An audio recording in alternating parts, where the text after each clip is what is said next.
مرزا غلام احمد قادیانی کی کتاب براہین احمدیہ کے اوپر میں نے ویڈیو بنائی، جس میں میں نے پہلے 5 سے 5.5 منٹ میں صرف ایک چیز سمجھانے کی کوشش کی ہے کہ یہ کتاب کوئی عام کتاب نہیں ہے۔ اس کتاب کے بارے میں جو غلام احمد قادیانی نے دعوے کیے ہیں کہ یہ الہامی کتاب ہے، اللہ کی طرف سے ہے، رسول اللہ صلی اللہ علیہ وسلم نے بھی اس کی تصدیق کی ہے، اس میں جو کچھ ہے قرآن اور نبی کریم صلی اللہ علیہ وسلم کی احادیث میں سے ہے، یعنی کہ یہ بڑی مضبوط کتاب ہے، اس کے دلائل بھی بہت مضبوط ہیں، اس کے ذریعے آپ قرآن کو بھی سمجھ سکتے ہیں اور اس مقدمے کو بھی سمجھ سکتے ہیں۔ تو جس کو شوق ہو وہ ویڈیو جا کے دیکھ سکتا ہے، یوٹیوب اور میری فیس بک دونوں پہ پڑھی ہے۔ اب اس میں غلام احمد قادیانی نے کیا کیا ہے کہ حضرت عیسیٰ علیہ السلام کی فضیلت پہ ایک آیت پیش کی ہے، اور اس میں لکھا ہے کہ اسلام کے اوپر جو غلبہ ہوگا وہ عیسیٰ علیہ السلام کے آنے پہ ہوگا۔ اب یہ عیسیٰ علیہ السلام کی یہاں پہ فضیلت بیان کر رہا ہے، اور وہ دوبارہ آئیں گے۔ جب اس نے دوبارہ والا لفظ لکھا ہے تو میں نے کہا ہے کہ وہ دوبارہ آئیں گے تو آپ تو پہلی بار آئے ہیں، کیونکہ مرزا غلام احمد قادیانی کا بھی دعویٰ یہ ہے کہ وہ عیسیٰ علیہ السلام کو جو نزول ہونا تھا وہ ہو چکا، اور میں نے اس کا رد کر دیا کہ عیسیٰ علیہ السلام جو ہیں بغیر باپ کے پیدا ہوئے، اور جو قادیانی ہے یہ ماں باپ کے ملاپ سے پیدا ہوا، تو اس لیے دوبارہ وہی آتا ہے جو پہلے آتا ہے۔ اب رہی بات کہ اسلام کے اوپر جو غلبہ ہونا تھا وہ عیسیٰ علیہ السلام کے ذریعے ہونا تھا، یہ ان کا دعویٰ ہے، لیکن غلام احمد قادیانی نے اسلام کے اوپر کوئی غلبہ نہیں کیا، بلکہ آپ لوگ تو مٹھی برابر ہو۔ یہ مٹھی برابر بھی نہیں ہونے تھے اگر ہم لوگ ان کا جذباتی رد کرنے کے بجائے علمی رد کرتے، تو آج یہ سب لوگ دائرہ اسلام میں داخل ہو جاتے۔ اب ایک اور چیز میں آپ کو دکھاتا ہوں کہ اس نے قرآن پاک کی ایک آیت لکھی ہے، یہ براہین احمدیہ کا صفحہ نمبر 601 ہے، یہاں پہ وہ آیت لکھی ہے، یہ میں پورا پیج دکھا رہا ہوں، اب میں اس کو تھوڑا کراپ کرنے لگا ہوں۔ عسیٰ ربکم ان یرحم علیکم۔ اب یہ جو قرآن پاک کی آیت لکھی ہے نا، یہ غلط لکھی گئی ہے۔ میں آپ کو دکھاتا ہوں کہ اصلی آیت کس طرح ہے، اور یہ آیت انہوں نے غلط کیوں لکھی ہے، اس کے پیچھے ایک بہت بڑا دھوکہ دیا ہے انہوں نے۔ سورۃ نمبر 17 اور آیت نمبر 8 ہے۔ اب آپ اس میں دیکھیں کہ اس میں لکھا ہے عسیٰ ربکم ان یرحمکم۔ اب دیکھیں دونوں کا مطلب سیم بنتا ہے، عسیٰ ربکم ان یرحمکم یا ان یرحم علیکم، دونوں کا مطلب سیم ہے، لیکن اس سے مخاطب بدل جاتا ہے۔ یہاں پہ اللہ تعالیٰ کہہ رہے ہیں عسیٰ ربکم ان یرحمکم، امید ہے کہ تمہارے رب نے تم پر رحم کیا۔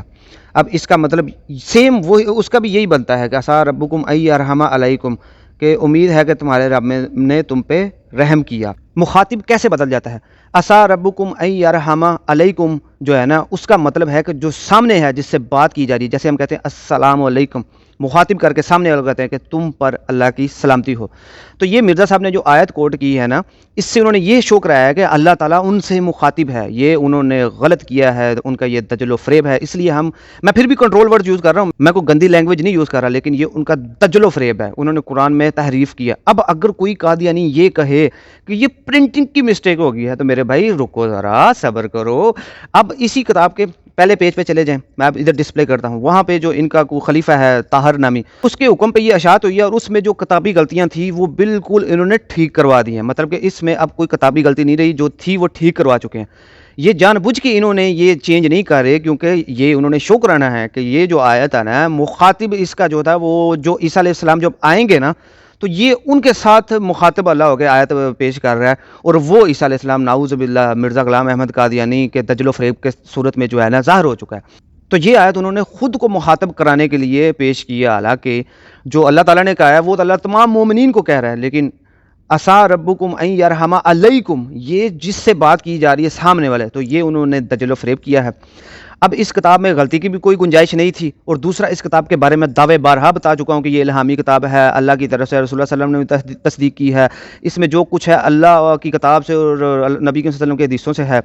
پھر بھی اس میں اتنے بڑے یہ بلنڈر ہیں، تو میرے بھائی آج آپ کے لیے موقع ہے کہ توبہ کر لو۔ مرزا غالب قادیانی جو تھا وہ دجل و فریب کرتے تھے، وہ ایک جھوٹا مکار شخص تھا، اس کے ماننے والے دائرہ اسلام سے، اس لیے ہم کہتے ہیں کہ خارج ہیں، کہ تم لوگ بہت بڑی تحریفیں کرتے ہو، نہ صرف اللہ پہ جھوٹ باندھتے ہو، نہ صرف رسول اللہ صلی اللہ علیہ وسلم پہ جھوٹ باندھتے ہو، بلکہ قرآن میں بھی تحریف کرتے ہو۔ اب اس کی کتاب میں بہت ساری گستاخیاں ہیں جو میں ہائی لائٹ نہیں کر رہا، فی الحال میں آپ کو ڈرل کرنے کے لیے یہ موٹا سا مقدمہ دکھا دیا ہے کہ اتنی معتبر کتاب جس کو تم لوگ بنا کے پیش کرتے ہو الہامی کتاب کے طور پہ، اس میں سراسر جو ہے بلنڈر لکھے ہوئے ہیں۔ تو آج بھی قادیانی حضرات کے لیے دعوت اصلاح ہے، وہ غور و فکر کریں، دیکھیں، پرکھیں، اور کلمہ پڑھ کے مسلمان ہو جائیں، کیونکہ اگر آپ اس عقیدے پہ مر گئے تو آپ مسلمان نہیں ہیں۔ جزاک اللہ خیرہ۔